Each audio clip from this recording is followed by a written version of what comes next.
Hi, this is Lazy the Bar and this is Music Podcast. Check it out. मुझे बहुत अच्छा लगा यहाँ पर आके मैं अपने आप को सही तरीके से एक्सप्रेस कर पाया हूँ और पहली बार मुझे इतना डीप में डिग किया गया। तो मुझे जब कोई डिग करता है तो मुझे अच्छा लगता है और मैं खुल के जवाब देता हूँ और मैं अपने आप को खुल के एक्सप्रेस कर पाया हूँ। तो मुझे खुशी हुई है इस पॉडकास्ट से। मुझे बहुत सारी इंडस्ट्री की बातें समझ में आई क्योंकि मैंने अभी तक वो बातें की नहीं थी। तो जब मैंने वो बातें की तो मेरे सामने वो बातें आई और शायद ये सवाल अगर कोई मुझसे पूछता तो तभी ये मुझे समझ में आता। तो मुझे बहुत कुछ समझा है अभी और ये सब मैं अपने साथ लेके जा रहा हूँ। हाय दोस्तों, एक बार फिर से आपका स्वागत है द म्यूजिक पॉडकास्ट में। आज के हमारे गेस्ट हमारे पहले अंडरग्राउंड रैपर हैं जिनके लाइफ के बारे में आप काफ़ी सारी चीज़ें जानते हैं क्योंकि उनके ऊपर एक डॉक्यूमेंट्री बनी मुंबई 70 जो कि काफ़ी फेमस हुई। उसके बाद उनकी लाइफ के कुछ हिस्सों से प्रेरित होकर फिल्म बनी गली बॉय जो कि बहुत ही फेमस थी। उन्होंने अपने इस करियर में काफ़ी सारे काम किए। उन्होंने इंडिपेंडेंट म्यूजिक किया, लेबल के साथ काम किया, फिल्म बनी उनके ऊपर, उन्होंने इंटरनेशनल आर्टिस्ट के साथ काम किया, उन्होंने फिल्म में भी म्यूजिक किया। बीच में 2 साल वो गायब हो गए, थोड़े से पर्सनल इश्यूज थे, वापस आए, फिर से गायब हुए, फिर अभी वापस आए हैं। बहुत ही इंटरेस्टिंग कैरेक्टर है, काफ़ी सारे नाम से आप जानते हो। रैग स्टोरी चेस की उनकी स्टोरी है। कुर्ला वेस्ट से बिलोंग करने वाले real hip hopper, real rapper की कहानी आज हम आपके सामने लेके आएंगे।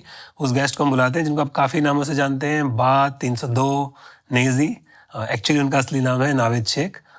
नावेद, नेजी, बा 302, welcome to the music podcast. Hi, what's up? Lazy the Bar from Bombay 70 in the house. Music podcast के लिए क्या? Thank you for coming to the music podcast. Thanks bro, thanks for having me. भाई, मेरा जो पहला सवाल है मैं सबसे हर कलाकार से ही पूछता हूँ कि दुनिया के लिए, फैंस के लिए आप नेजी हो, मम्मी पापा के लिए आप नावेद हो जी, किसी के लिए बा हो, आपको काफ़ी सारे नामों के लोग जानते हैं। हर इंसान के लिए आप कुछ ना कुछ हो जी। बीच में मैंने आपका एक इंटरव्यू देखा था, उसमें आपने बोला था कि नावेद नेजी का मैनेजर है। तो नेजी ब्रांड है और नावेद उसका मैनेजर है जी। लेकिन असली नावेद कौन है?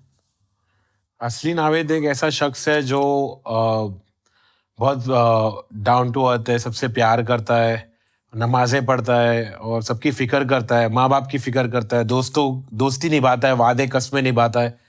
और नेजी थोड़ा वेस्टर्न इंसान है, समझ रहे हो? वो थोड़ा बैंड्रा बॉय, वो स्टूडियो में रहता है, परफॉर्मेंस देता है, शोज पे जाता है और बहुत सारे अलग उसकी दोस्ती आ रही है कि नावेद के दोस्त अलग है, नेजी के दोस्त अलग है।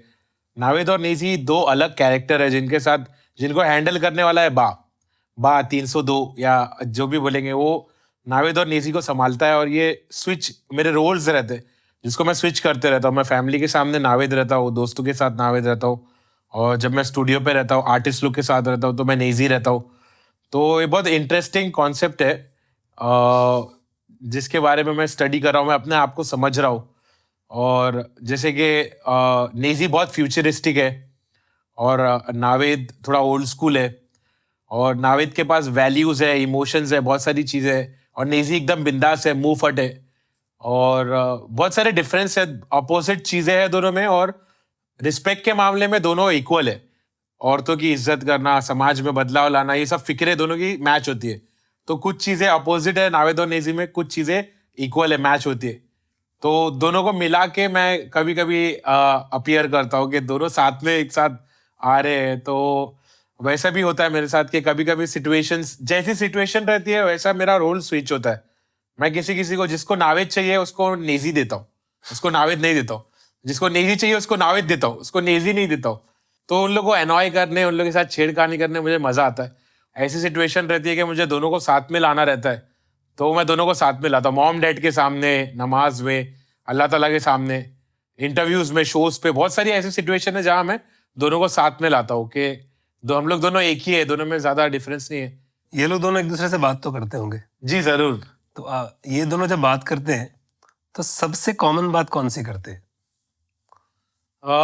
नावेद फिक्र करता है, नेजी ना उसको डिमांड करता है नावेद को कि ब्रो तू अगर चाहता है कि मैं अच्छा वर्स लिख के दूं तो मुझे ये प्रोवाइड कर। फिर नावेद उसकी फिक्र करता है, नावेद उसको वो चीज़ प्रोवाइड करता है कि अच्छा चल ठीक है, चल तू मेरे तरफ से सैंडविच खा ले, वड़ा पाव खा ले, मिर्ची लगा ले, या मैंगो खा ले, कुछ आइसक्रीम, मतलब उसको हमेशा ट्रीट चाहिए रहती है नेजी को। तो उन लोग के बीच में ये सब बातें होती रहती है, दोनों एक दूसरे को, निगोसिएशन होता है, डील फिक्स होती है। फिर नावेद नेजी को बोलता है इस पे काम कर, तो नेजी उस पे काम करता है। फिर नेजी कभी नावेद से लड़ता है। तो लिटरली मुझे बहुत मजा आ रहा है भाई। तो आज के पूरे पॉडकास्ट में जो भी मैं सवाल पूछूंगा, जब आपको जो बन के जवाब देने का मन होगा, आपकी चॉइस है। जी जरूर। जब बा लगे तो बा का जवाब, जब 302 लगे 302 का जवाब, जब नावेद, जब नेजी, जो मन में आए उसका आप जरूर, जवाब दे जरूर। सकते हैं। भाई देखो, अगर किसी की भी जिंदगी को हम लोग देखें, आप 30-31 साल के हो, 30-31 साल में ना बहुत सारे पड़ाव आते हैं, और कुछ ऐसे मोमेंट्स होते हैं जो किसी इंसान का कैरेक्टर बनाते हैं। अपन जो भी सोचते हैं, जो भी करते हैं, जीवन के बारे में जो सोचते हैं, लाइफ के, पैसे के, करियर के बारे में, वो सारे मोमेंट्स हमको बनाते हैं। बहुत लोगों को आपकी स्टोरी पता है, बहुत सारी चीज़ें पता है लोगों को, लेकिन वो 3-4 मोमेंट्स कौन से हैं जो आप, नावेद, नेजी, 302 बा, इन सबको जिसने बनाया है, आज जो भी आप सोचते हैं, वो कौन से मोमेंट्स है और कौन सी लर्निंग्स है आपकी लाइफ की? बेसिकली जब मैं ग्रो हो रहा था, जब मैं स्टार्टिंग में आया था, जब मुझे पहले पता चला, मैंने डिस्कवर किया नेजी को, तो वो बहुत यूनिक आर्टिस्ट लगा मुझे। उसका जो तरीका है और जो बात करता है रैप में, और जो चीज़ें उसके साथ हुई ज़िंदगी में, उससे मुझे समझ में आने लगा कि मतलब एक एक फॉर्म लेते गया मैं, एक एक रोल लेते गया, धीरे धीरे धीरे अलग अलग फेजेस में अलग अलग चीज़ें रियलाइज हुई। और जिस तरह से मेरे साथ चीज़ें हो रही थी, जो मेरा जर्नी था, उसमें ही मुझे एहसास हुआ कि यहाँ पर मुझे ये करना चाहिए, वहाँ पर मुझे वो करना चाहिए। तो धीरे धीरे हर एक इंसिडेंट से मैं चीज़ें सीखता गया। जो इंसिडेंट्स मेरे साथ होते थे, उसका एक सबक रहता था, हर चीज़ों के पीछे एक रीज़न रहता था। मैं उसको फाइंड आउट करते गया कि अगर मेरे साथ ये हो रहा है तो इसकी क्या वजह है, अगर मेरे साथ वो हो रहा है तो उसकी क्या वजह है। तो वैसे ही मैं डेवलप करता गया, अलग अलग ब्रांचेस खोलता गया अपने आप की। और मुझे ऐसा लगा कि जहाँ जो चीज़ की ज़रूरत है उसको पेश किया जाए, जहाँ जो चीज़ की नहीं ज़रूरत है उससे बचा जाए। तो मैं बुराइयों से बचता गया, अच्छाइयों को अपनाता गया। और अपने आप को मैं हर बार देखता हूँ, हर हर रात में, हर दिन में, हर बार जब भी मैं अल्लाह के सामने खड़ा होता हूँ, हर बार अपने आप को एग्जामिन करता हूँ कि मैं कहाँ सही हूँ, कहाँ गलत हूँ। और मुझे सेल्फ रियलाइजेशन हुआ बहुत सारी चीज़ों का। तो उसकी भी मैंने एक लिस्ट बनाई, अपने आप को मैं कैसे बेहतर कर सकूँ, इसकी चिंता रही। और इन फिक्रों में रहा पूरा वक्त कि मैं कैसे अपने फुल पोटेंशियल तक पहुँचूँ, और कैसे मैं डिसिप्लिन, एटिकेट्स, मैनर्स, ह्यूमिलिटी, ये सब चीज़ें कैसे डेवलप करूँ, और कैसे एक अच्छा आर्टिस्ट बनूँ, इसकी मेरे को हमेशा फिक्र रही। और जैसे इंसिडेंट्स हुए उसका परिणाम मैंने देखा, और वैसे ही मुझे सफलता भी मिली, कभी निराशा फेस करना पड़ा। तो वो सब का एक बैलेंस बरकरार रखा, और मेरी जर्नी इंटरेस्टिंग बनते गई। मुझे ऐसा लगा ये एक रोलर कोस्टर राइड है मेरी लाइफ, तो मैं इसमें राइड कर रहा हूँ और बिंदास चल रहा हूँ। मैं किसी से डर रहा नहीं हूँ, रुक रहा नहीं हूँ, बस चलते जा रहा हूँ। और मुझे हर हर ठोकर से एक हिम्मत मिलती है, और हिम्मत मजबूत होती है।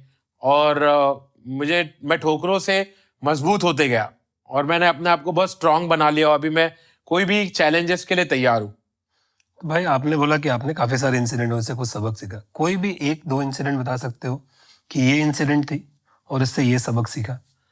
जैसे मेरे साथ जब मैं हिट हुआ, तो मैंने घर ले लिया बैंड्रा में, मैंने मर्सिडीज खरीद ली।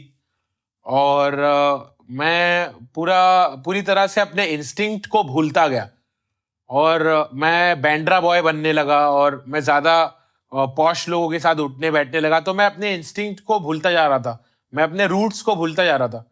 और मुझे ऐसा लगा कि वो मेरा इन्वेस्टमेंट भी सही नहीं था। इतने सारे पैसे सिर्फ लाइफस्टाइल पे लगा देना एक गलत वे था, जो मुझे पता चला, रियलाइज हुआ। तो मुझे ऐसा लगा पैसे सही जगह पे इन्वेस्ट करने चाहिए थे, मुझे स्टूडियो प्रोजेक्ट्स उठाने चाहिए थे, मुझे स्टूडियो टाइम देना चाहिए था, सही प्रोड्यूसर्स तलाशने चाहिए थे, मुझे लेबल खोलना चाहिए था, मुझे इन्वेस्टमेंट अपने कलाकारी में करना चाहिए था बजाय लाइफस्टाइल में। तो वो एक सबक मुझे सीखने मिला। बहुत सारा वक्त मैंने जो गफलत में बिताया, जो वक्त मैंने म्यूजिक में लगाना चाहिए था, क्रिएटिविटी और आर्ट में लगाना चाहिए था, वो वक्त मैंने कहीं और बिताया, किसी और लोगों के साथ बिताया।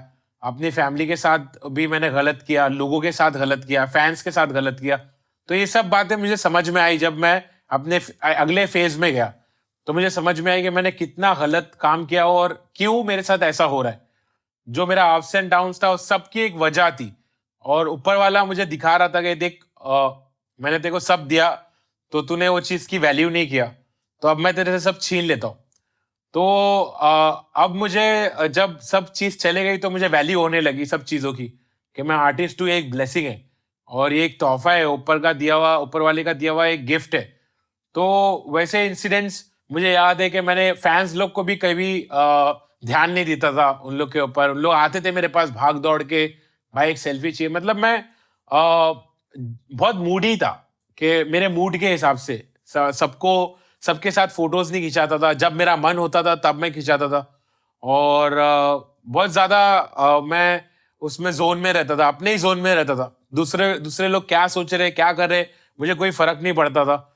और बहुत सारी चीज मुझे एज अ लेसन पता चली, और उन सब चीजों के डायरेक्शन में मैं काम करना शुरू कर दिया हूँ। भाई इस जर्नी में कौन वो लोग हैं जिनके कारण आप अपनी लाइफ को बैलेंस कर पाए, और जो सबसे ज्यादा जरूरी है आपकी लाइफ में? मुझे पता चला कि मेरे सक्सेस में तो सब लोग साथ में थे, पूरा एरिया मेरे साथ था, दूसरे एरिया के लोग भी मेरे साथ में थे, दूसरे जॉनरास के लोग, दूसरे हिप हॉपर्स, रैपर्स, आर्टिस्ट, और बहुत सारे पूरी कम्युनिटी मेरे साथ में थी जब मैं सक्सेस में था। तो और जब सक्सेस मुझसे दूर हुआ तो मुझे पता चला सिर्फ जो रियल लोग हैं ना, मेरे पेरेंट्स, मेरे मॉम डैड और मेरे खास 2-3 दोस्त, बस मेरे ये 4-5 गिनती के लोग मेरे साथ में थे, बाकी किसी ने मेरा साथ नहीं दिया। तो ये बात मुझे पता चली कि जब तुम पैसों से या तरक्की से दूर हो जाते हो तो लोग भी तुमसे दूर हो जाते हैं। करेक्ट। और जो असली लोग हैं वो तुम्हारे साथ दे स्टिक टू यू, और कैसे भी हालात हो वो तुम्हारे साथ खड़े रहते हैं। तो ये बात मुझे पता चली, और मेरे खास लोगों के लिए मैंने बदलाव लाया अपनी जिंदगी में, और उन लोग के लिए ही मैं कर रहा हूँ। कुछ गिनती के 10 लोग होंगे ऐसे जिनके वजह से मैं वापस उठ के खड़ा हुआ, जो मेरा सहारा बने, जो मेरे बुरे वक्त में मेरा साथ दिया।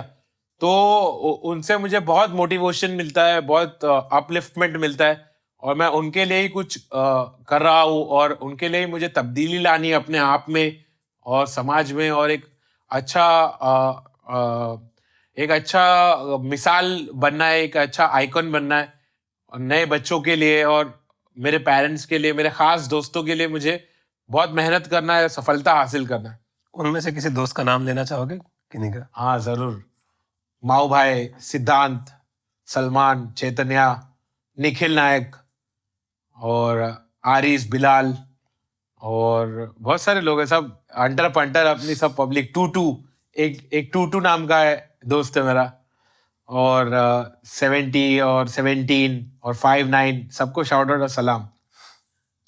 ये सारे स्क्रीन नाम है, सब रैपर ही हैं? हाँ सब रैपर्स और अलग अलग दोस्त है मेरे। आप लोग साइफर वाइफर करते हैं साथ में? हाँ करते हैं ना, फ्री स्टाइल जैम होता है हम लोग का। एक बीट बॉक्सर रहता है, कभी बीट्स प्ले करते हैं हम लोग और उसमें जैम करते हैं। तो उसमें मैं दूसरे आर्टिस्ट लोग को ठसाता हूँ लाइव म्यूजिक में। उन लोग जो गा रहे हैं ना उनकी पंच लाइन्स के जवाब देता हूँ हिंदी में, और मैं बताता हूँ कि इंडियन लोग कितने डेंजरस हो सकते हैं। इंडियन लोग अमेरिकन पे भी भारी है, यूके के पे भी, सब रैप पे हम लोग भारी हो सकते हैं अगर सही तरीके से हम लोग ने कोशिश की तो ये बात मेरे को पता चली जब मैं जैम कर रहा था। तो जैम में मैंने उन लोगों को ठसाया, लिटरली जो वो बोल रहा है उसका जवाब दे रहा हूँ मैं जगह पे। कोई एग्जांपल दे सकते हैं, मतलब ऐसे? मतलब वो बात कर रहा है कि मतलब लूड टॉक्स, मैं उसको बोल रहा हूँ तू बेशरम है ब्रो, तू अगर लड़कियों को बारे में मतलब उन लोग को डिसरिस्पेक्ट करके पंच लाइन बना रहा है, तो तेरे से तो बेटर ही है हम लोग तो रियल इमोशंस डाल रहे गानों में, और हम लोग गैंगस्टर रैप करे, रियल रैप करे, हार्डकोर रैप करे, बिना लड़कियों को डिसरिस्पेक्ट करे, तो हम लोग तेरे से हार्ड है। मैं उसको ऐसा जवाब देता हूँ। वो गालियों में बात करता है, मैं उसको अच्छे अल्फाजों में जवाब देता हूँ और ठसा देता हूँ उसको। भाई आपने बहुत सारे इंटरव्यू किए जी, कौन सा ऐसा सवाल है जिसको सुन के पक गए हो? यही कि बार बार लोग मुझे पूछ रहे हैं मेरे जर्नी के बारे में कि तुम ऊपर गए नीचे आए, ऊपर गए नीचे आए, तुमको क्या। मैं बात कर कर भी थक गया हूँ कि बार बार मुझे यही बताना रहता है कि ये जर्नी है। मतलब इन दिनों ऐसा हो रहा है मेरे साथ, बैक टू बैक इंटरव्यूज में मेरी जर्नी के बारे में ही लोग पूछ रहे, और मैं बार बार वही बोल रहा हूँ, Bandra boy Kurla boy, Bandra boy Kurla boy. तो मैं थक गया हूँ ये सब रिपीट कर करके। और भी ऐसे सवालात है, जैसे कि मुझे पूछते हैं कि इंडियन हिप हॉप के बारे में, मतलब मुझे कुरेदते हैं उन लोग चाहते हैं कुछ कंट्रोवर्शियल निकले। इंडियन हिप हॉप में बीफ हो रहा है, गालियां हो रही है, इसके बारे में बताओ। मतलब इंटरेस्टिंग सवालात उसमें पीछे रह जाते हैं और ये सब सवालात आगे रहते हैं। तो मैं कोशिश ये करता हूँ कि मैं ऐसी चीजों से बचूं जो कंट्रोवर्सी क्रिएट करे। और आजकल तो बहुत शॉर्ट हो रहा है, मेरे इंटरव्यूज के बिट्स लेके लोग उसके बिट्स एंड पीसेस लेके मीम मीम बना रहे और एंजॉय कर रहे हैं। मैं भी एंजॉय कर रहा हूँ, मैं भी मजे लेता हूँ। मेरे को भी फन लगता है कि चलो उन लोगों को मजा तो आ रहा है कम से कम मेरी बातों का। उन लोग पॉजिटिव, अगर हंस रहे तो खुश हो रहे तो अच्छी बात है, खुश होने दो। मैं भी खुश हूँ, तुम भी खुश रहो। करेक्ट। हर रैपर एक राइटर होता है जी उसकी सोच होती है, तो वो अंदर से भरा हुआ होता है जी कि वो ये भी चाहता है कि मेरे को इस बारे में कोई क्यों नहीं पूछता। जी जी। तो वो कौन सी बात है जो आपको लगता है कि मेरे से पूछो, मतलब tell me, I want to speak. कोई ऐसा मुद्दा है? हाँ ऐसा है ना, बताओ ना भाई वो मुद्दा। मतलब मेरे जज्बातों के बारे में कि भाई तू अकेले वक्त में क्या करता है और तू ठीक है क्या, आर यू ओके, क्या तूने तेरे ऊपर जो स्टॉर्म आया उसको तूने संभाल लिया क्या तू सोशली रेलेवेंट है, क्या तू माँ बाप को दे पा रहा है जो तुझे देना है, और तू कैसा है, तेरा हाल क्या है। मतलब ऐसे सवालात मुझे बहुत कम मिलते हैं। और शायद मैं बताना भी नहीं चाहता हूँ कि मैं किस जोन में हूँ। मैं अपने गानों में एक्सप्रेस करता हूँ सब मेरे जज्बातों के बारे में। मैं कई रातों में बैठ बैठ के ऐसा ऐसा सोचता हूँ ना, मुझे ऐसे ऐसे थॉट्स आते हैं, ऐसे ऐसे लोग को मैं मिस करता हूँ और मेरा दिल पूरा भर जाता है उसमें। और मुझे बहुत अजीब फील होता है कि मतलब रैग्स टू रिचेस, और उसके बाद वापस रैग्स, वापस वापस रैग्स और रैग्स। मतलब बहुत डेंजरस शॉट हुआ मेरे साथ। मतलब ऊपर जाके नीचे आना और वापस से ऊपर जाने की कोशिश करना, उसमें नाकाम होना, सफल होना। तो ये बहुत डेंजरस जर्नी है। और मेरे जज्बातों को मैंने कैसे काबू में रखा है सिर्फ मैं जानता हूँ। और मुझे अपने गानों के द्वारा एक्सप्रेस करना है। मुझे साफ साफ बता नहीं सकता कि एग्जैक्टली क्या गलत है और मैं किस हाल में हूँ। और मुझे सब गानों में ही बोलना है और अपने आप को एक्सप्रेस करना है पोइटिकली अपने रैप्स के द्वारा। तो भाई पहला सवाल तो गुड। आपके जज्बात और थॉट्स, मैं आपको कुछ शब्द देता हूँ, क्योंकि हर इंसान के लिए चीज़ों का मतलब अलग होता है। जी किसी के लिए हो सकता है अमीर बनने का मतलब है 10,000 रुपये महीना, जी किसी के लिए अमीर बनने का मतलब 10 करोड़ रुपए दिन का भी हो सकता है। सबका हाँ अलग अलग है। हाँ। तो मैं ऐसी कुछ चीजें आपको बोलता हूँ, आपका पर्सपेक्टिव क्या है, आपके जज्बात क्या है, लाइफ के बारे में क्या सोचते हैं, आपके हिसाब से लाइफ क्या है? लाइफ एक जर्नी है। तुम यहाँ पर सफर करने के लिए आए हो। जैसे तुम ट्रैवल कर रहे हो तो तुम यहाँ पर कुछ दिनों के लिए रहने वाले हो, है ना। और वो कुछ दिन तुमको अच्छे से काटना है और ये लाइफ बहुत फटाक से खत्म होने वाली है। और कब खत्म होगी तुमको पता नहीं चलेगा। तो इसका हर मोमेंट तुम प्रोडक्टिव रखो। मेरे लिए तो ऐसा ही है कि हर मोमेंट को मैं पूरी तरह जीऊं। जो मुझे मिला है मौका उसको मैं वहां पर अपना 100% दूं। और हर मौके का फायदा उठाऊं, कोई मौका गवाऊं नहीं। मुझे जो करना है मैं लाइफ में करूं, उसको हासिल करूं, उसके ऊपर मेहनत करूं और फोकस्ड रहूं। और लाइफ को मुश्किल नहीं बनाऊं, उसको आसान बनाऊं। हालांकि लाइफ मुश्किल है लेकिन उसको आसान बनाना भी बहुत आसान है अगर तुम्हारा पर्सपेक्टिव सही रहा तो, अगर तुम्हारी मेंटेलिटी वैसी रही तो, अगर तुम एक पॉजिटिव और पेसिमिस्ट हो, अगर पॉजिटिव सोचने वाले हो, तो तुम कभी डिप्रेशन में नहीं जाओगे और अपने लाइफ को बोझ नहीं समझोगे। अपने लाइफ को एकदम आसानी से तुम कंटिन्यू कर सकते हो और तुम 10,000 में खुश रह सकते हो। 10 करोड़, अब 1 रुपया भी काफी है। इंसान की अमीरी दौलत से नहीं होती है। इंसान की अमीरी उसके अदब तहजीब से, उसके नॉलेज, उसके इल्म से, उसके रिस्पेक्ट से, ये सब इंसान की दौलत है। पैसों से कोई दौलत नहीं होती है। एक बिना पैसों के इंसान भी अमीर है मेरे नजरों में। तो मैं ऐसा सोचता हूँ अपने जिंदगी के बारे में। दूसरा भाई, सक्सेस आपके लिए क्या है? सक्सेस मेरे लिए माँ बाप प्राउड होना चाहिए। माँ बाप अगर प्राउड है तो वही मेरे लिए असल सक्सेस है। जितने भी इंटरनेट पे तारीफें हैं, जो अप्रिसिएशन है, जो अवार्ड्स है, जो रिवॉर्ड्स है, ये सब तो साइड में, मेरे लिए सबसे मेन सक्सेस मेरे माँ बाप खुश होना चाहिए, उनको प्राउड फील होना चाहिए कि मेरा बेटा सही डायरेक्शन में है, इसने बदलाव लाया अपनी जिंदगी में, माहौल भी चेंज किया, इसने हर काम सही से किया और जिम्मेदारी निभाया। मेरे लिए सक्सेस वही है कि मेरे माँ बाप खुश हो जाए और मेरा जो क्लोज सर्कल है उन लोग सब प्राउड रहे, उन लोग सबको अच्छा महसूस हो मेरे बारे में, तो मेरे लिए सक्सेस वो है। और हिप हॉप?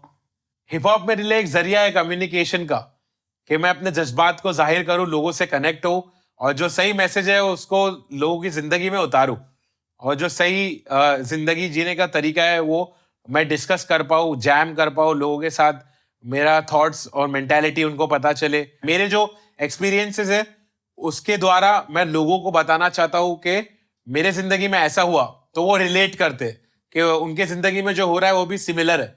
तो हिप हॉप मेरे लिए मीडियम है, कम्युनिकेशन का मीडियम है। मुंबई? मुंबई मेरी जिंदगी, मेरे रग में, लहू में, मेरे धड़कन में, दिल में, हर जगह मुंबई बहता है मेरे साथ, मेरी लाइफ लाइन है, मेरी जिंदगी है। मुंबई से मुझे बहुत प्यार है, मैं बॉम्बे भी बोलता हूँ इसको, और जैसे नावेद नेजी है वैसे मुंबई बॉम्बे है। नेजी के लिए मुंबई है, नावेद के लिए बॉम्बे है। और भाई प्यार, लव?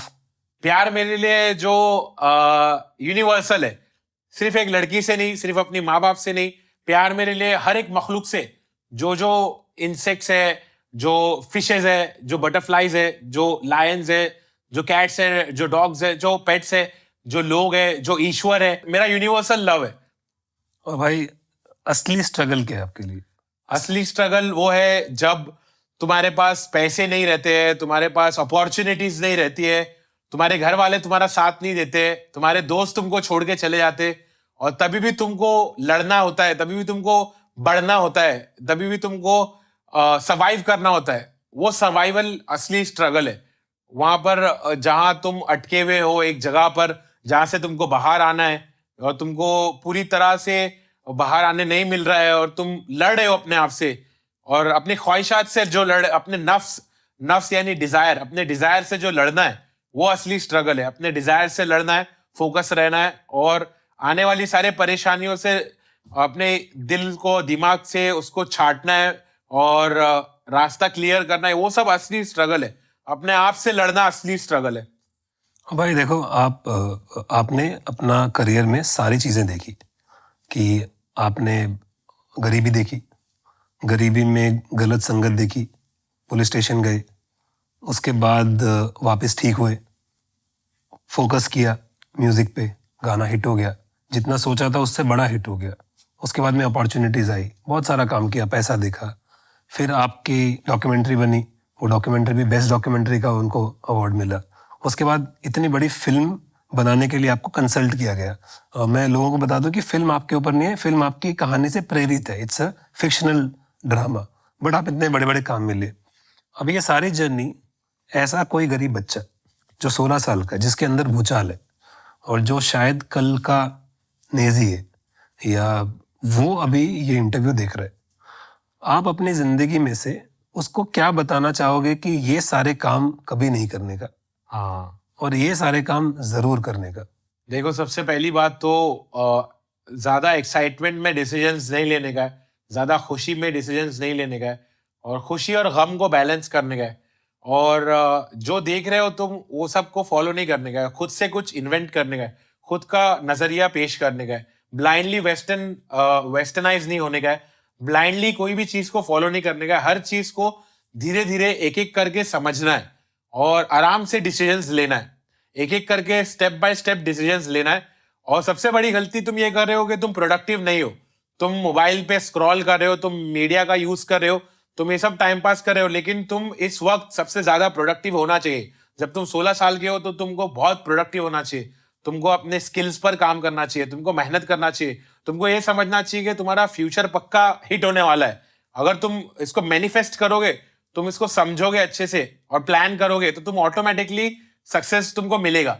तुम अभी से प्लान करना शुरू करोगे, मुझे 10 साल में वहां पहुंचना है, उसके लिए मैं क्या क्या अपने स्किल्स को कैसे अपग्रेड करूं, कैसे मैं अपने आप को इतना मजबूत बनाऊं, कैसे मैं एक बेटर इंसान बनूं, अपने डिसिप्लिन को, अपने मैनर्स को कंट्रोल में, अपने जज्बात को कंट्रोल में रखना है, अपने आप को नर्चर करना है, पॉजिटिव थॉट्स के साथ आगे बढ़ना है। और चोरी चमारी, झगड़ा, लड़ाई, फसाद, कीना, बुराई, ये सारी चीजों से दूर रहना है। जलन, कपट, दुश्मनी, गुस्सा, ये सब चीजों को साइड में रखना है। खुशी, प्यार, मैसेज, पॉजिटिविटी, एनर्जी, ये सब चीजों को साथ में रखना है। गर्लफ्रेंड से बचना है, मीडिया से बचना है, बुरी चीजों से बचना है, बुरी आदतों से बचना है, नशे से बचना है, पान पट्टी की तरफ नहीं जाना है। वो सब तुम्हारे हेल्थ को बिगाड़ेगी, तुमको और डिग्रेड करेगी, तुम्हारा क्रिएटिव माइंड खोल नहीं पाएगा।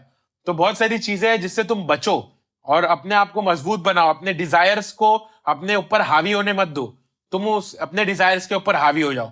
पेरेंट्स के फरमाबरदार बनो, क्योंकि तुमको 10 साल बाद रियलाइज होगा कि पेरेंट्स ने हमको इतना कुछ दिया है जिसको हम लौटा नहीं सकते, कोई भी तरीके से नहीं लौटा सकते। तो अगर अभी तुमको पता चल जाए ये बात कि पेरेंट्स का फरमाबरदार बनना है, तो तुम बहुत पॉजिटिव वे में आगे बढ़ोगे। अच्छी दोस्ती रखो, अच्छे दोस्त पालो, ऐसे दोस्त रखो जो तुम्हारे साथ दे, जो तुम्हारे को धोखा ना दे, और जो तुम्हारे मेंटालिटी के हो और जो रिस्पेक्टेड हो, ऐसे दोस्त पालो। बुरी संगत में मत रहो।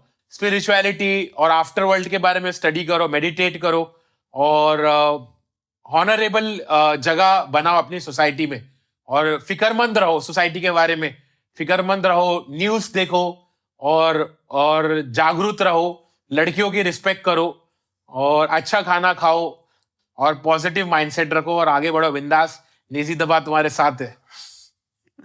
भाई इतनी बातों में से अगर किसी ने 25% भी मान लिया तो उसकी लाइफ बनने वाली है। हाँ भाई आपने बहुत सारे आर्टिस्टों के साथ काम किए जी। करेक्ट? तो आप सुनते भी हो दूसरों का म्यूजिक, तो पब्लिक नेजी को सुनती है, नेजी किसको सुनता है?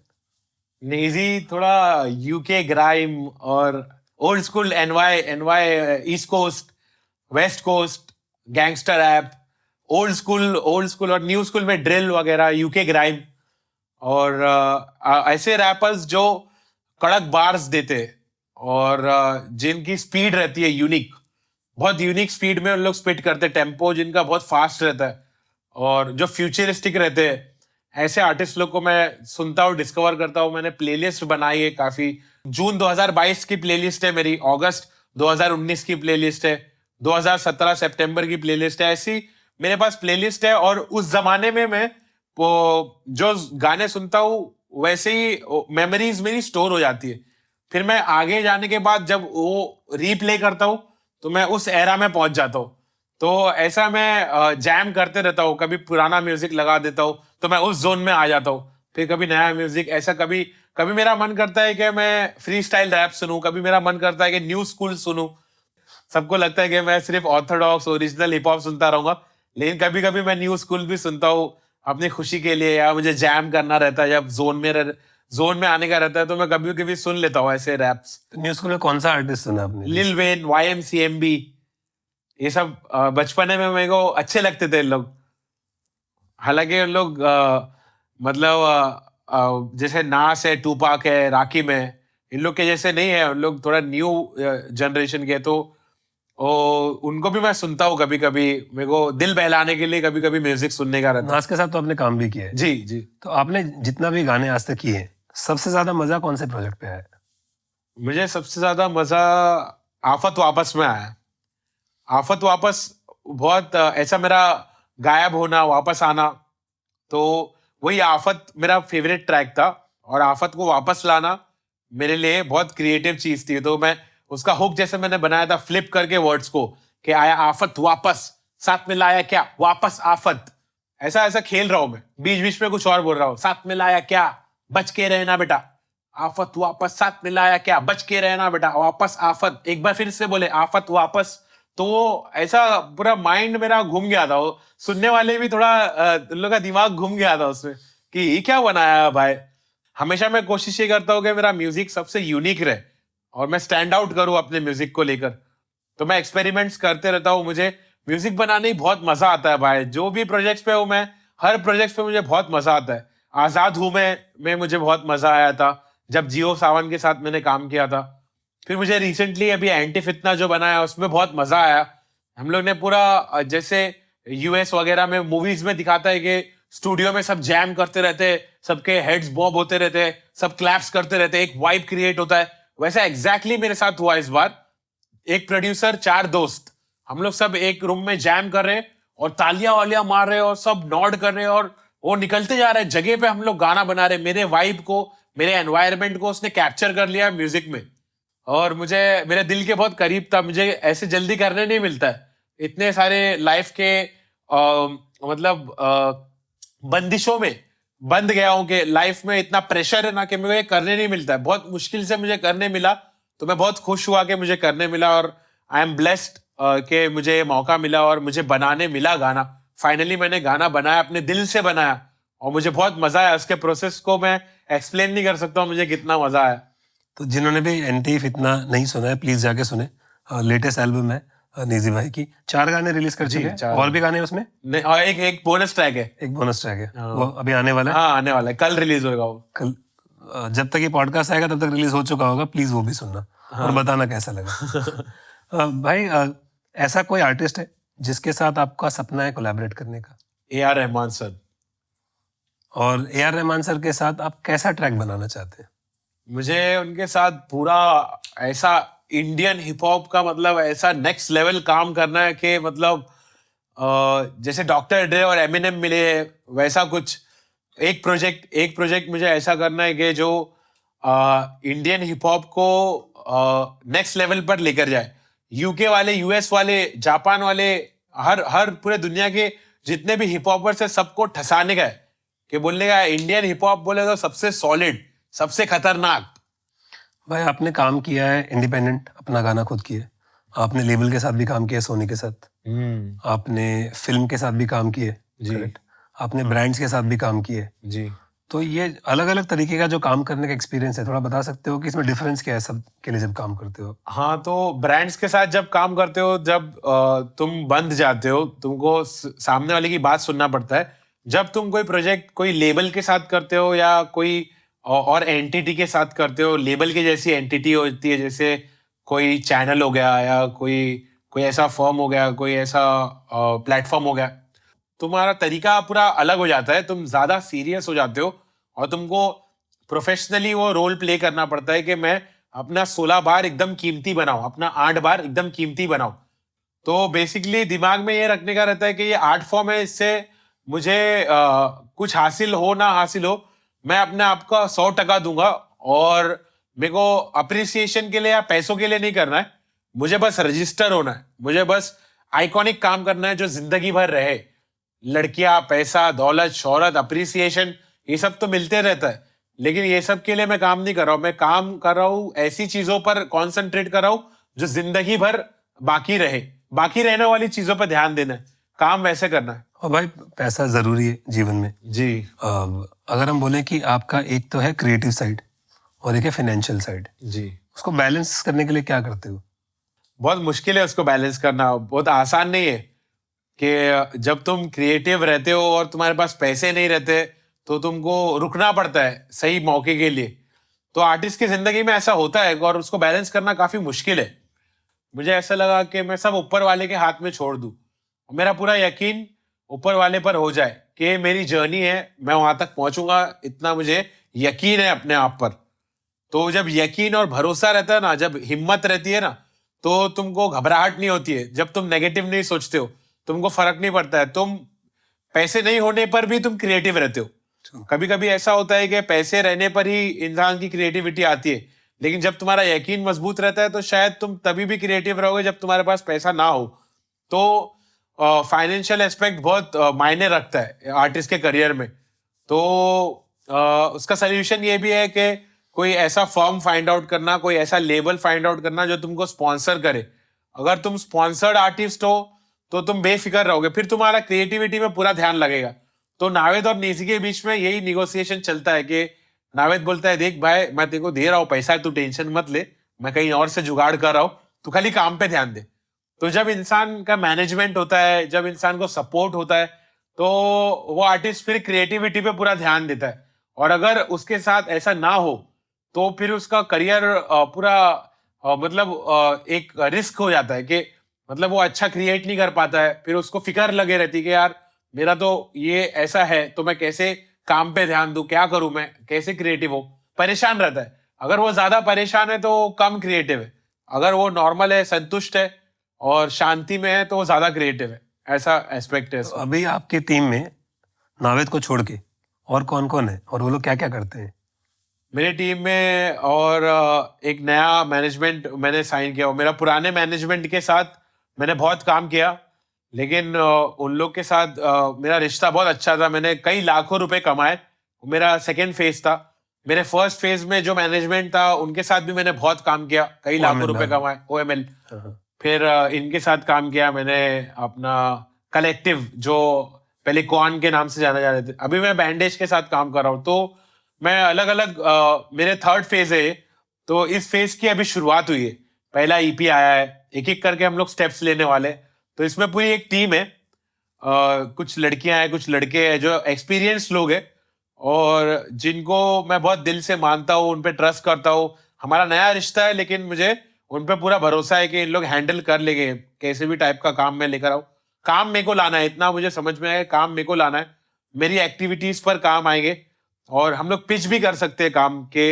जैसा मेरा जोन है, उस जोन को समझ के हम लोग उसके हिसाब से काम पिच। मेरा एक्टिव रहना जरूरी है। मैं जितना एक्टिव रहूंगा मेरा टीम उतना इन्वॉल्वमेंट देगी। और मुझे इसको सीरियसली लेना है, अपने आर्ट फॉर्म को, अपने करियर को सीरियसली लेना है। एक बार मुझे ध्यान देना है इस पर, टाइम स्पेंड करना है उन लोगों के साथ। और मुझे ऐसा लगता है मेरी और भी टीम है। एक टीम मेरी कोर टीम है, जो मेरे फ्रेंड्स है अलग अलग मुंबई के इलाकों से। उन लोग वो मेरा सीक्रेट ग्रुप है, उसके बारे में किसी को पता नहीं है। और मेरे क्रू जैसा उन लोग क्या हैंडल करते पता है? उन लोग बहुत मैं खाना खाया कि नहीं, मेरा ड्रेसिंग प्रॉपर है कि नहीं, मतलब उन लोग बहुत अलग वे में। उन लोग मेरे क्लोज फ्रेंड्स है। मेरा शूट टाइम पे हो रहा है कि उन लोग लड़ लेते, झगड़ा करते कि भाई क्या है, निजी दबा इधर है, चलो करो काम अभी, लोग ऐसे। तो वो एक टीम है, एक मैनेजमेंट टीम है। तो मेरे ऐसे 3-4 टीम है और अभी सबको मैं एक्टिवेट करने वाला हूँ। सब टीम एक्टिवेट हो जाएगी, मैं भी एक्टिवेट हो जाऊंगा, तो शायद काम बने मेरा। मान लो कोई लेबल है जो आपके साथ डील करना चाहता है, पैसे लगाना चाहता है, या कोई फिल्म प्रोड्यूसर है जो आपके साथ गाना करना चाहता है, उनको क्या ध्यान में रखना चाहिए जिससे कि अगर वो आपके साथ काम करे उनको बेहतरीन काम मिले और आपको भी मजा आए? उनको ये ध्यान में रखना चाहिए कि मेरी जो नीड्स है वो फुलफिल हो रही है कि नहीं। मुझे चाहिए कि मार्केटिंग में पैसा लगे और मेरे काम को उन लोग ऐसा मार्केट करे, ऐसा प्रोजेक्ट करे जैसा मैं चाहता हूँ। अगर मैं उस पर मेहनत कर रहा हूँ तो मैं चाहता हूँ कि उसका रीच भी वैसा हो, वो वहाँ तक पहुंचे। टारगेट ऑडियंस क्या है वो फाइंड आउट करे और मेरे बारे में रिसर्च करे और मुझे वहां तक लेकर जाए। तो एक लेबल से मैं एक्सपेक्ट यही करता हूँ कि वो मेरे म्यूजिक को सही तरीके से कैसे मार्केट करे, कैसे उसका एग्जीक्यूशन हो, कैसे उसका प्लान बनाए। तो उसका अगर इंटरेस्टिंग प्लान बनता है तो मैं उन लोग से यही चाहता हूँ कि उसका प्लान इंटरेस्टिंग हो और उसका स्ट्रैटेजी फॉर्म करे उसके बारे में। तो मैं अपना 100% देने के लिए तैयार हूँ। और लेबल्स के साथ मैंने कम काम किया है, ज्यादा मैं अंडरग्राउंड ही रहना चाहता हूँ और अपना म्यूजिक थोड़ा नीश ऑडियंस तक ही रखना चाहता हूँ। लेकिन मुझे लेबल के साथ भी काम करना है, उससे मेरा काम बेटर होगा और मुझे नई ऑडियंस मिलेगी। तो मैं लेवल से ये एक्सपेक्ट कर रहा हूँ कि उन लोग प्रॉपर प्लानिंग के साथ, प्रॉपर स्ट्रेटेजी के साथ मुझे अप्रोच करें। और अगर अभी लाइव भी करते हो आप, लाइव शो जी भी करते जी जी हो, तो अगर मान लीजिए आप 100 रुपया कमाते हो टोटल, जी। उसमें से कितना रुपया कहाँ से आता है अंदाजन? नॉट एग्जैक्टली, सबसे ज्यादा इनकम कहाँ से आती है आपकी लाइफ की? सबसे ज्यादा शो से ही मिलता है मुझे पैसा। पहले मैं ब्रांड से लेता था, ब्रांड से ज्यादा पैसे मिलते थे मुझे। लेकिन अब मैं रियल आर्टिस्ट बन गया हूँ कि मैं सेल आउट नहीं होने का है, मेरे को ब्रांड्स के लिए ज्यादा काम नहीं करने का है, जिंगल विंगल नहीं बनाने का है। और मुझे अब लाइव शोज करके, मेहनत करके वैसा पैसा कमाने का है जो मेरे खून पसीने का हो। मतलब बैठे बैठे फुकट में पैसा मिल रहा है, उसमें मेरे को इंटरेस्ट नहीं है। वैसा पैसे में मजा भी नहीं आ रहा है मेरे को मेहनत के पैसे से में मजा आ रहा है कि मैं खून पसीना बहाऊं, अपना मेहनत करूं। जब मैं हारा हुआ था, जब मैं गिर गया था, तो मेरी रॉयल्टी का पैसा जादू से आया मुझे। जब मेरे पास जेब में पैसा नहीं है, काम आगे पड़ा है, मैं सोच रहा हूँ अभी आगे कैसे बढ़ूं, क्या करूं, ऑटोमेटिकली मेरा पैसा आया रॉयल्टी का, बहुत पुराना, 5 साल पुराना IPRS का। तो ऐसे ऐसे पैसे मुझे आते, नेचुरली आते पैसे मुझे मेरे अकाउंट में। तो मुझे फिक्र करने की जरूरत नहीं है, बस मुझे कॉन्सेंट्रेट करना है और मेहनत करना है। मुझे फिक्र करने की बिल्कुल जरूरत नहीं है पैसों के बारे में। सो भाई, हम लोगों ने एक पोस्ट किया था सोशल मीडिया पे, हम अपनी ऑडियंस को आपसे सवाल पूछने का मौका देते, तो उन्होंने जो जो सवाल पूछे अब हम वो आपसे पूछना चाहेंगे एक एक करके। कुछ बेसिक सवाल भी होंगे, पहला है, what is the story behind the name Naezy? Naezy नाम कैसे पड़ा? नेजी नाम मेरे दोस्त लोग ने रखा है मेरा नाम. Naved is crazy is nazy. Naved crazy है तो नावेद का ना, क्रेजी का जी. Naved is crazy nazy. Interesting है. ओके. आपको पहले जब गाना करते हो आप, तो थॉट पहले आती है या राइम पहले करते हो? थॉट पहले आता है. उसके हिसाब से आप राइम. हाँ. समटाइम्स क्या आप म्यूजिक के बगैर लिखते हो या आप बीट पे लिखना पसंद करते हो? मैं म्यूजिक के बगैर भी कभी कभी लिखता हूँ. आफत वापस मैंने म्यूजिक के बगैर लिखा था. बाकी ज्यादातर गाने में बीट पर लिखता हूँ. और आपने म्यूजिक प्रोड्यूस करना कैसे शुरू किया? क्योंकि इसके लिए ट्रेनिंग और पैसा दोनों चाहिए, और उस टाइम तो दोनों नहीं था. तो मैं स्ट्रीट पे सीखा हूँ. हिप हॉप एक स्ट्रीट कल्चर है और एक म्यूजिशियन इंसान डेवलप होता है लाइफ में. तो जब मेरा बेसिक्स था, स्ट्रांग था, मैं म्यूजिक सुनता था और फ्री स्टाइल रैप करता था साइफर्स में. जो बीट बॉक्सर था मेरे को स्टडी किया मैंने म्यूजिक को कि इसमें कितने बार्स होते हैं, क्या होता है. तो मेरा कैलकुलेशन, मेरा प्रोसेस, मेरी टेक्निक मैंने फाइंड आउट किया और उसको ही मैं खुद से सीखा हूँ. ये कला को बिना पैसे स्पेंड करे, बिना कोई ट्रेनर के मैंने खुद से सीखा हूँ और लोगों को सिखाया भी हूँ. ये आर्ट फॉर्म को मैंने फैलाया हूँ पूरे इंडिया में. ये सेल्फ थॉट प्रोसेस है मेरा. आप कैसे डील करते हो, कंसिस्टेंट कैसे रहते हो अपने रैप गेम में? हाँ, मुझे कंसिस्टेंट रहने के लिए, फोकस्ड रहने के लिए एक मोटिवेशन चाहिए रहता है कि मेरे फैंस क्या सोचेंगे मेरे बारे में. अगर मैं कंसिस्टेंट नहीं रहूंगा तो उन लोग नाराज हो जाएंगे.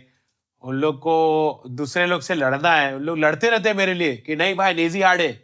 तो जब नेजी का म्यूजिक नहीं आता तो बेचारे लड़ नहीं पाते, बेचारे चुप रह जाते. उन लोग को मैं वैसी सिचुएशन में नहीं डालने चाहता हूँ कि उन लोग के पास जवाब ना हो देने के लिए. तो उन लोग के रिस्पेक्ट के लिए मैं काम करता हूँ, मोटिवेटेड रहता हूँ. और मुझे कंसिस्टेंट रहना है उन लोग के लिए, मेरे फैंस के लिए. उन लोग के लिए मुझे कंसिस्टेंट रहना है कि उनके पास जवाब हो कि भाई नेजी ने अभी तो म्यूजिक डाला है, चल अभी नेजी हार्ड है, चल. तो फैंस की फीलिंग के लिए आप अपना काम बरकरार रखते हो, मतलब कंसिस्टेंट रहते हो अपने काम में. जी. कंसिस्टेंट रहते हो. ओके.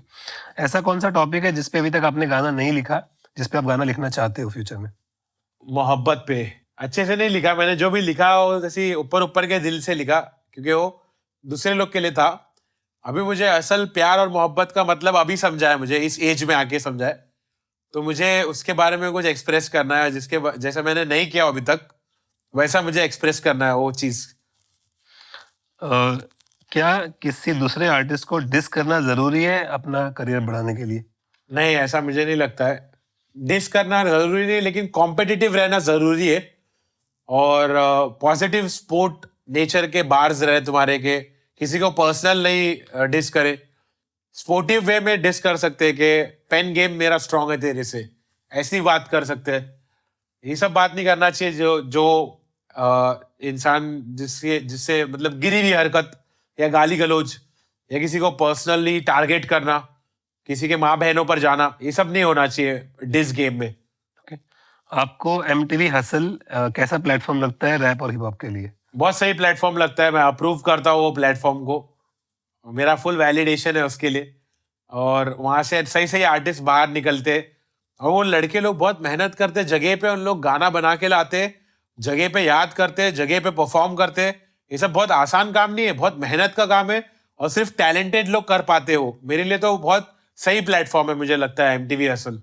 आपको कोई कंटेस्टेंट आपका फेवरेट है जो आपने देखा है, कभी एपिसोड देखा आपको अच्छा लगा? हाँ, मुझे ग्रेविटी पसंद है, बेला पसंद है और EPR पसंद है, राजा पसंद है. Very good.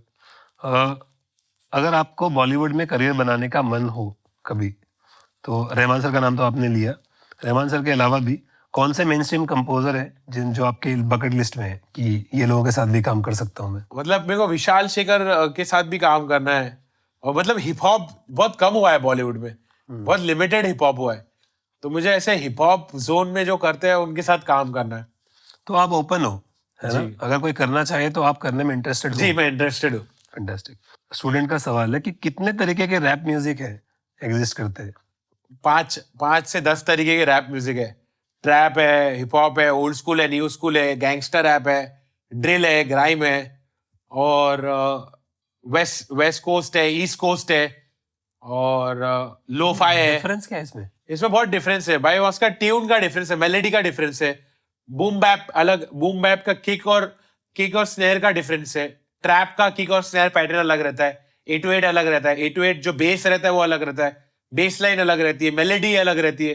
तो ये सब बहुत अलग अलग टाइप के हिप हॉप होते हैं। भाई एक क्लासिक हिप हॉप ट्रैक बनाने के लिए क्या होना जरूरी है? इंसान को क्लासिक रहना पड़ता है। अगर वो सही में उसकी पर्सनैलिटी क्लासिक है तो ही उसके अंदर से वो बात निकल के आएगी और तो ही क्लासिक रिकॉर्ड बना पाएगा। अगर वो क्लासिक नहीं है, वो सिर्फ ट्राई कर रहा है, तो बहुत मुश्किल है फिर उसका क्लासिक ट्रैक बनाना। हाँ, वो किसी ने बोला था कि संतरे के पेड़ में आम नहीं उगते। एग्जैक्टली। जो पेड़ लगाओगे वही उगेगा। राइट। आप क्या इमेज को लेके कॉन्शियस हो अपने? जी बिल्कुल। तो क्या करते हो इमेज से? मुझे अपनी इमेज पॉजिटिव रखना है, इसलिए तो मैंने सब धंधे छोड़ दिए। मैंने एक डिसीजन लिया लाइफ में कि मुझे पॉजिटिव आर्टिस्ट बनना है, क्योंकि मेरे यंगस्टर्स बच्चे लोग सब देख रहे हैं ना, मेरे कजिन्स है, मेरे एरिया के लोग हैं, इन लोग सब मुझे देख रहे हैं कि मैं कैसे आगे बढ़ रहा हूँ। तो मुझे उनके लिए मिसाल बनना है, ना कि अपना होश गवा के बुरी चीजें करके एक बुरा इमेज बनाना है जिससे नुकसान हो लोगों का। तो लोगों का फायदा करना चाहता हूँ मैं, अपना इमेज इसलिए सुधारना चाहता हूँ और इसलिए पॉजिटिव इमेज रखना चाहता हूँ। भाई मुंबई के बहुत सारे रैपर्स हैं जो बॉलीवुड के कुछ बीट्स यूज करते हैं और स्पॉटिफाई पे बिना अप्रूवल के अपलोड करते हैं। आपका क्या विचार है उस पे? मैं सैंपल्स चुराता नहीं हूँ, मैं सैंपल्स को प्रोड्यूस कर देता हूँ और उसको अलग टेम्पो में अलग जोन में करता हूँ। तो वो बॉलीवुड का जो ओरिजिनल कंपोजिशन रहता है वो नहीं करता हूँ मैं खुद से कंपोज करता हूँ। सैंपल यानी सिर्फ साउंड का डायनेमिक एक जो साउंड का क्लिक रहता है ना, जैसे पियानो का अगर टंग टंग टंग टंग है तो मैं सिर्फ टंग उठाता हूँ, टंग टंग टंग टंग नहीं उठाता हूँ, सिर्फ टंग उठाता हूँ और फिर उसको अपने हिसाब से वो साउंड को अपने हिसाब से बना के अपने जोन में लाके, यानी वो किसी कॉपीराइट क्लेम में नहीं आता है क्योंकि वो साउंड मैंने उठाया ही नहीं, उससे इंस्पायर होके मैंने खुद का साउंड बनाया है। तो साउंड को चुराना भी सही नहीं है। अगर तुमको सैंपल करना है तो उसको परमिशन के साथ करो, तो वो सही तरीका है। अगर तुम किसी का साउंड चुरा रहे हो तो वो म्यूजिक कहीं नहीं जा रहा है, तुम फिर एक चोर आर्टिस्ट बन जा रहे हो। तो वैसा आर्टिस्ट बन के कोई फायदा नहीं है। अगर तुमको सैंपल वाकई में चाहिए तो क्लियरेंस कराओ, जैसे मैंने मल्लिका में किया था। सारेगामा से बात करके मैंने क्लियर करवाया था और मैंने वो सैंपल को सारेगामा के थ्रू रिलीज किया, तो उनके साथ कोलैबोरेट करके मैंने काम किया। और भाई क्या मिसकंसेप्शन है लोगों के दिमाग में हिप हॉप को लेके? सबसे ज्यादा बड़ी क्या मिसकंसेप्शन है? सबसे ज्यादा मिसकंसेप्शन ये है कि हिप हॉप गफलत का काम है, हिप हॉप लड़कियों की डिसरिस्पेक्ट का काम है, हिप हॉप शराब के बारे में, अय्याशी के बारे में। हिप हॉप का ये मिसकंसेप्शन है लोगों के दिमाग में। हिप हॉप हालांकि जज्बात के बारे में, रियलिटी के बारे में, और हिप हॉप इन्वेंट किया गया था बदलाव लाने के लिए, तो उसको बेचा गया, वो कमर्शियल बन गया, वो बात अलग है। लेकिन इसका असल वजह हिप हॉप की जो ये वजूद में आया, उसकी ये वजह थी कि बदलाव आए समाज में। तो हिप हॉप के असल इमेज कुछ और है और लोगों को बहुत मिसकंसेप्शन हुआ हिप हॉप के बारे में। और भाई देखो, आपका अपना करियर चलाने के लिए 3 अलग अलग तरीके के लोगों के साथ आपको कनेक्ट करना जरूरी होता है। फैंस के साथ, अपनी को आर्टिस्ट के साथ जिसके साथ आप म्यूजिक बनाते हो, और बिजनेस से जुड़े जो लोग हैं उन लोगों के साथ। तो इन तीनों के साथ आप कनेक्शन में रहते कैसे हो? क्या करते हो कनेक्ट रहने के लिए? बस ऑटोमेटिकली हो जाता है उनके साथ कनेक्ट। मैं उनके साथ रेगुलरली बात करते रहता हूँ। जो बिजनेस के लोग हैं उनसे बातचीत चलती है, जो दोस्त लोग हैं उनसे बातचीत चलती है। फैंस और कम्युनिटी भी मैं डेवलप कर रहा हूँ, फैंस से भी मेरी बातचीत होती है। जो मेरे खास दोस्त है जो मुझे सुनते हैं, ऐसे मेरे नीश ऑडियंस है जो गिनती में तो ज्यादा नहीं है लेकिन बहुत मजबूत है। उन लोग से मुझे बहुत पावर मिलता है, तो उनसे उनसे मैं कनेक्ट में रहता हूँ पूरा टाइम। और इस पूरे म्यूजिक का जो इकोसिस्टम है, उस पूरे म्यूजिक के इकोसिस्टम में कोई एक चीज है जो आप बदलना चाहते हो? हाँ, मुझे ये बदलना है कि जो मतलब पड़ने पर दोस्ती दिखाए और फिर घोस्ट करने लगते हैं ना, फोन नहीं उठाते, गायब हो जाते, ये बहुत ये कल्चर है भाई, पहले से हो रहा है। मैं 10 साल से इंडस्ट्री में, मेरे को पता है, मैंने भी कभी कभी ऐसा किया है बिगिनर्स के साथ। तो ये जो गेट कीपिंग का कल्चर है, ये सब बंद हो जाना चाहिए भाई। दिल खोल के बांटना चाहिए लोगों को कि भाई मेरे पास इनफ है, तू भी मेरे से ले सकता है, तू भी मेरे से फायदा उठा। मैं अच्छा बन के, भोला बन के लोगों का फायदा किया जिंदगी भर, बदले में मुझे क्या मिला? खोटा खोटा शॉट हुआ मेरे साथ। तो मैं नहीं चाहता हूं कि सब भोले बन जाए, लेकिन एटलीस्ट थोड़ा तो लोगों को बांटना सीखना चाहिए कि बांटो, जो तुम्हारे पास है वो दूसरों को बांटो, तो बांटने से और बढ़ता है। तुम जितना बांटोगे उतना बढ़ेगा, तुम्हारे पास कमी नहीं होगी। तो मैं चाहता हूँ कि इंडस्ट्री में ये बदलाव आ सकता है, और ये बात मुझे ठीक नहीं लगती है, तो मैं खुद भी अपने आप पर भी अप्लाई करता हूँ कि मुझे भी वो बदलाव लाना है कि मैं सबको बांटूं। और आपने बीच में बोला था कि आप इल्म मतलब नॉलेज और जी। लर्निंग करते रहते हो, तो अभी आप क्या सीख रहे हो, कौन सी नई चीजें सीख रहे हो? तो अभी मैं ह्यूमन नेचर सीख रहा था, अभी मैं इंडियन कल्चर सीख रहा था, और वेस्टर्न इन्फ्लुएंस कैसा पड़ रहा है और कैसा फ्यूचरिस्टिक रहना सबको पसंद है, उसके बारे में सीख रहा हूँ। फ्यूचर के बारे में सोच रहा हूँ, एआई के बारे में, टेक्नोलॉजी के बारे में, सबके बारे में। मैं इंजीनियरिंग और साइंटिफिक रिसर्च कर रहा हूँ, केमिकल्स के बारे में, और बहुत सारी चीजें मैं लर्न कर रहा हूँ। मेरा स्टूडियो एक लैब जैसा है, और मैं एक साइंस स्टूडेंट हूँ, तो मुझे एक्सपेरिमेंट्स करते रहने मजा आता है। मैं लोगों को लाता हूँ, उनको सताता हूँ कि इस पे मैं ये करूंगा तो क्या होगा, इसके साथ मैं ऐसा करूंगा तो क्या होगा। अगर अलग अलग हुड के लोग मेरे हुड में आते हैं, और उनके साथ मैं एक्सपेरिमेंट्स करता हूँ सीधा। भाई एआई के बारे में क्या विचार है आपका? एआई बहुत फन जोन है। एक क्यूट सी लड़की है एआई, मेरे को ऐसा लगता है, जिसको सताएंगे तो कॉप्स को बुलाएगी। और सोशल मीडिया? सोशल मीडिया एक झांसा है, एक ऐसी दुनिया है जो तुमको खुश रख सकती है, लेकिन वो गफलत है। और रॉयल्टी? रॉयल्टी तुम्हारा लक है। Salute to royalty. बुरे टाइम पे काम पे आने वाली है रॉयल्टी, इसलिए अच्छा काम करो तो बुरे टाइम पे रॉयल्टी काम में आएगी तुम्हारे। और मैं इन कुछ लोगों को आपको एडवाइस देने के लिए बोलता हूँ कि आप क्या एडवाइस दोगे? मैनेजर्स जितने भी काम करते हैं आर्टिस्टों के साथ, क्या एडवाइस देना चाहोगे उनको? मैनेजर्स थोड़ा अपने आर्टिस्ट को अपना समझो, उसके बेस्ट फ्रेंड के जैसा उसके साथ ट्रीटमेंट रखो, और उसके पर्सनल चीजों को समझो कि उसको क्या नीड्स है, उसको क्या चाहिए, उसको कब रिलैक्स करना है, कब उसको चढ़कर आगे बढ़कर डटकर लड़ना है, कब उसको आगे बढ़ के देना है, आगे बढ़ के शॉट देना है, कब उसको प्लेट करना है। उसको पर्सनली लो, और उसकी देखभाल करो, उसकी चिंता करो, उसके भाई जैसा काम करो उसके साथ, और एक प्रोफेशनल दायरे के अलावा भी सोचो उसके बारे में। और जो भी आर्टिस्ट आगे बढ़ना चाहते हैं, इंडस्ट्री में आना चाहते हैं, उनके लिए कोई एडवाइस? उनके लिए ये एडवाइस है कि मजबूत रहो, हार नहीं मानो, उम्मीद रखो। अगर तुम अच्छे हो, तुम डोप हो, तुम बहुत अच्छा म्यूजिक बना रहे हो, तो तुमको कोई ना कभी मिलेगा। तुमको वो ढूंढ रहा है जिसको तुम ढूंढ रहे हो। तो रिलैक्स करो, म्यूजिक बनाओ, अच्छा काम करो, मेहनत करो, फोकस्ड रहो, और भला तुम्हारे साथ कभी ना कभी तो होगा ही। भाई मेरा आखिरी सवाल है, जितने भी आपके फैन हैं, आपके चाहने वाले लोग हैं, वो आप क्या चाहते हो कि वो आपको कैसे याद रखे अपने मन में? क्या सोचे आपके बारे में? वो बस यही सोचे मेरे बारे में कि मैं उनके लिए काम कर रहा हूँ अभी, और हमारा जो एक प्यार का कनेक्शन है उसको बरकरार रखे, थोड़ा उम्मीद में रहे। मुझे अभी अभी मुझे छोड़ के जाओ मत, अभी बहुत कुछ बाकी है, और तुम्हारा भाई तुम्हारे लिए मेहनत कर रहा है, और उम्मीद रखो, और पॉजिटिव सोचो कि मैं वापस आऊंगा, और वापस अपन सब एक साथ ऊपर जाएंगे। और अभी कहानी खत्म नहीं है, अभी तो बाकी है भाई। भाई मैं रिक्वेस्ट ये है कि आप ऑन स्पॉट लिखते हो जी। अभी आपके दिमाग में जो भी चल रहा है, उसके ऊपर 4 लाइन बता सकते हो? 4 लाइन बता सकता हूँ। पता मेरा बम्बई 70, आता हूँ मैं कुर्ला के एरिया से। सब लोग शार्प शूटर, मेरे दोस्त लोग हार्ड। गटर मेरा फ्लो, शटर मेरा चालू, दुकान मेरी ओपन। खतरनाक शॉट, नेजीदबा बम्बई 70 म्यूजिक पॉडकास्ट। मेरे दोस्त लोग है खास, जेसीबी साथ, बैंडेज मेरे साथ। देना है शॉट सबको, बम्बई नंबर 70 से नेजीदबा boy, this how we do it. Super, बहुत मजा आया बात करके भाई, मजा आ गया। Very good, congratulation. एंड भगवान करे आप जो चाहते हैं, जैसे चाहते हैं, आपका थर्ड सीजन है, थर्ड वर्जन है, वो वर्जन कमाल का हो। और आपने आज जो जो बातें की है, जो भी आप फैन से चाहते हो, जो भी आप इंडस्ट्री से चाहते हो, वो सब कुछ आपको मिले। आमीन आमीन। Thank you. Thanks a lot.